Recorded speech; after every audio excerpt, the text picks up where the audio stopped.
10년 전 화려했던 그날 생각나시나요? 정확하게는 2012년부터 2016년까지일 거예요. 주가가 고공행진을 했던 그때 그립네요. 오늘의 분석 종목은 2015년 8월 31일 최고가 45,900원을 기록했던 강원랜드입니다. 2023년 현재 강원랜드 주가는 19,600원대인데요. 2010년 주가와 큰 차이가 없습니다. 13년 사이 무슨 일이 있었던 걸까요? 강원랜드 투자해도 괜찮은 걸까요? 강원랜드는 내국인 카지노 사업을 하는 시장형 공기업입니다. 카지노와 연계된 숙박시설을 운영하고 있고 골프장과 스키장도 운영하고 있는 레저 기업입니다. 또 태생적인 구조가 정부 규제나 정책의 영향을 받는 기업이죠. 폐강지역 개발 지원에 관한 특별법의 적용을 받는 기업인데요. 페트법 효력이 기존 2025년에서 2045년으로 20년 연장이 돼서 45년까지 내국인 카지노에 대한 독점권을 유지할 수 있습니다. 폐강기금 납부 기준도 완화되었습니다. 기존 이익금의 25%에서 카지노 매출액 13%로 변경이 됐죠. 뭔가 법안이 유리하게 바뀐 것 같은데 주가에도 도움이 될까요? 그 이야기는 잠시 뒤에 하고 화려했던 과거의 이야기부터 꺼내볼까요? 주가를 이해하는 데 필요합니다.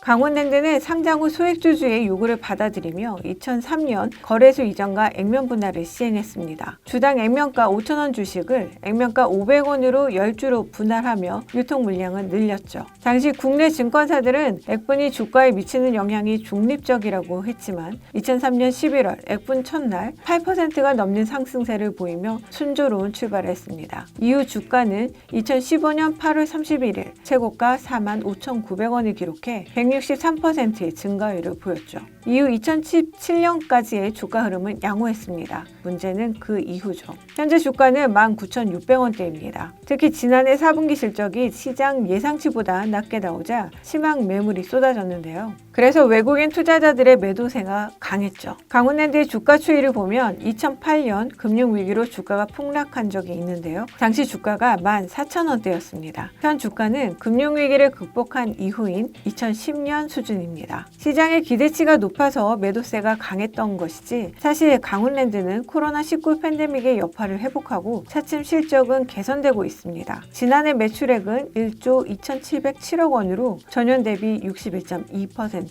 성장했습니다. 매출 비중을 보면 여전히 카지노의 의존 비중이 높습니다. 카지노의 매출 비중이 87%, 비카지노 부문이 13%입니다. 신한투자증권 역시 최근에 주가는 너무 빠졌다고 표현했습니다. 모든 관심이 외인 카지노에 쏠리는 사이 주가 급락이 너무나도 컸다고 분석했습니다. 그리고 원인은 지난해 4분기 어닝 쇼크 때문이라고 지적했죠. 부진한 실적의 원인은 무엇이었을까요? 바로 매출액과 트래픽의 축소였습니다. 그렇다면 매출액과 트래픽 축소가 일시적인지 추세적인지 봐야겠죠. 신한투자증권은 올해 1월에서 3월 현재까지 매스 드랍액은 2019년과 같은 기간과 비교해 대폭 상회하고 있는 것으로 추정된다며 온전한 정상화라는 표현을 사용했습니다. 다만 그래도 한개 분기의 숫자로는 강원랜드 트래픽 축소에 대한 의구심이 온전하게 나아지지는 않을 것 같다며 주별이나 월별 빠른 업데이트가 중요하겠다고 전했습니다. 삼성증권도 보고서 제목을 사라진 방문객으로 표현했습니다. 내국인 전용 카지노 사업은 항상 공급자 우위의 사업이라 평가받았으며 불경기에도 방어적인 모습을 보였는데 현재 15%의 방문객이 돌아오고 있지 않은 것인지 언제쯤 돌아올 것인지에 대한 의견이 분분한 상황이라고 전했습니다. KB증권도 비슷한 의견입니다. 코로나19 팬데믹으로 이용객이 온라인과 사설 카지노로 옮겨갔고 다시 강원랜드로 복귀해야 하는데 그 수가 많지 않다고 봤습니다. 자금 세탁 방지 제도를 강력하게 운영하고 있는 것도 매출액 회복에 부정적 영향을 주어 VIP 트래픽과 드랍액이 좀처럼 회복되지 못하고 있는 모습이라고 분석했습니다. 경기 둔화로 GDP 성장이 제한돼 사행산업 매출 총량 또한 크게 증가하기는 어려울 것 같다고 추정했습니다. 키움증권은 중장기적인 비즈니스 구조는 흔들릴 염려가 크지 않지만 수요 확보와 비카지노 수익성 개선은 반드시 필요하다고 지적했습니다. 장기적으로 새만금 등의 기타 지역에 오픈 카지노 추가 설립이 되는 경우